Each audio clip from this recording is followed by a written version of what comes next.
Hey guys, welcome back as always. My name is Lazar, and today we're going to be talking just a bit about Yuna's task or daily quests in Lost Ark.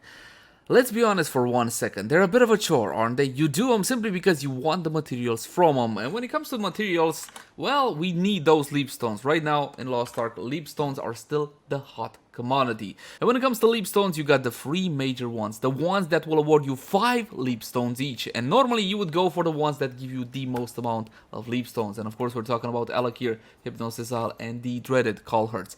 Now when it comes to Call Hurts, you gotta know exactly which prisoners to buy, you gotta run around. It's not exactly the quickest quest, is it? But it does award 5 Leapstones. In fact, none of these are exactly very quick, and none of these are super comfortable, especially you gotta wait around on Alakir to spawn at a specific time. Maybe you got something to do at that time, maybe you miss it, you do it later, you forget about it. It's a bit on the complicated side.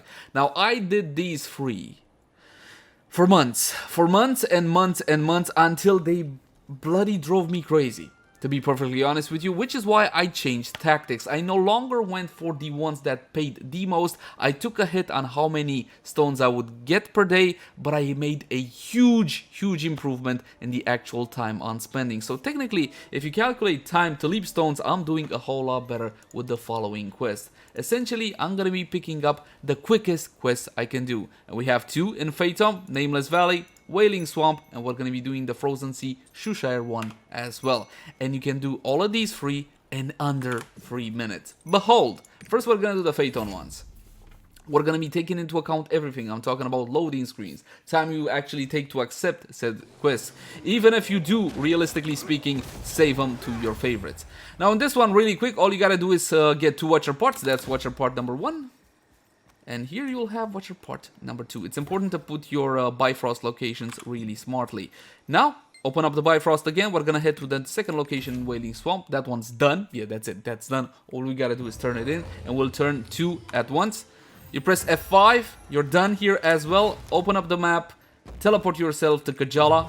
And here, in the end, you will finish these 2 quests. And that will be under 2 minutes, and the last one will be in Shoeshire Frozen Sea, which again is really quick. All you gotta do is kill a bunch of mods, and again, placing the ideal or a good Bifrost location is pretty satisfying, and you saw exactly what those locations were.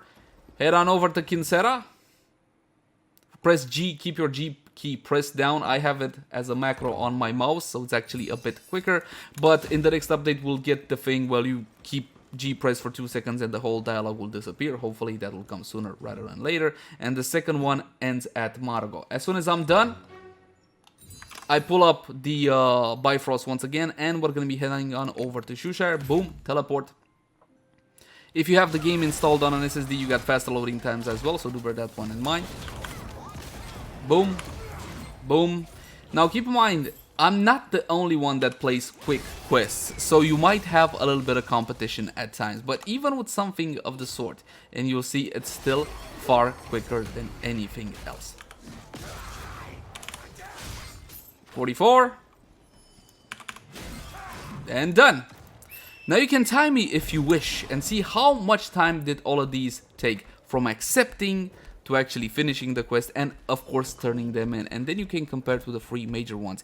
You will see that there's a huge, absolute huge time difference, and honestly, not only did they drive me nutty, and I'm pretty sure they drove you nutty as well, at least some of you, but this is simply a whole lot more efficient. And you might say, hold on dude, this was a fluke, you got it done so quickly because it was a fluke. So what I'm gonna be doing next, I'm gonna be logging into another character, let's say a slower character. Yes, the Destroyer is not known for how quick he is, yeah? So we're gonna log into the Destroyer, and I'm gonna do the exact same quest over again. Because here's the drill, when it comes to alternative characters, let's be honest, you log in, you do yourself your Chaos, you do your Guardian raids, and you do your Yuna's task, and that's pretty much it. Of course, outside of the raid resets and all whatnot. Boom! I logged in. Alt J is the shortcut for Yuna's task. You can add them to favorite with the little star in case you didn't know. I'm gonna accept. Shoeshire and the 2 in Phaeton. Boom, boom. Pull up the Bifrost. I'm not even super hurrying at this point because I still want to explain exactly what you need to do to further optimize your setup, in case you haven't done so already. Now, I'm fully aware that some of you veterans already know these things, but not everybody knows all of the tricks and all whatnot. So that's an ideal Bifrost location right there next to the first one. Pull up the Bifrost, get ready to teleport to the next one. make sure you don't leave Phaeton until you turn in the 2 which are in Phaeton.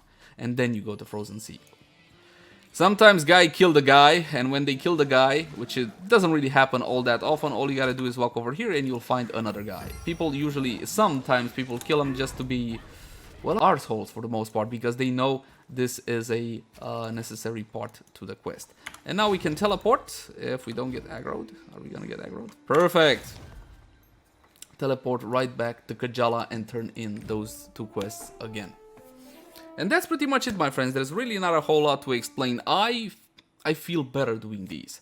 The 3 major ones simply kind of got on my nerves because they took a while, and I also been doing them for months and months. And you're gonna say, dude, these are gonna get boring too because, you know, you've been doing them for months and months, and that's true, but these only last for 3 minutes. So the impact is not all that bad. And again, if you value your time, if you don't have time to honestly waste like extra 15 minutes more for, I don't know, 10-15 minutes more for 2 free Leapstones, then this is definitely the way to go. It's a whole lot more efficient. But of course, as per usual, the option is 100% yours. If you got time to burn, then you could go for the major ones, and I'm gonna do a full guide on that one as well.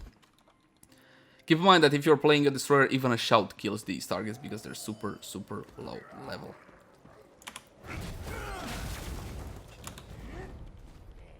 And shout. What I tell you. The destroyer is one of my more slower classes. I wanted to take this one just to exemplify that it's not really all that hard, even with a slower class. And if you pick up a quick class, something like a let's say a Shadow Hunter, just an example, you're gonna be able to do them a bit quicker as well. Done.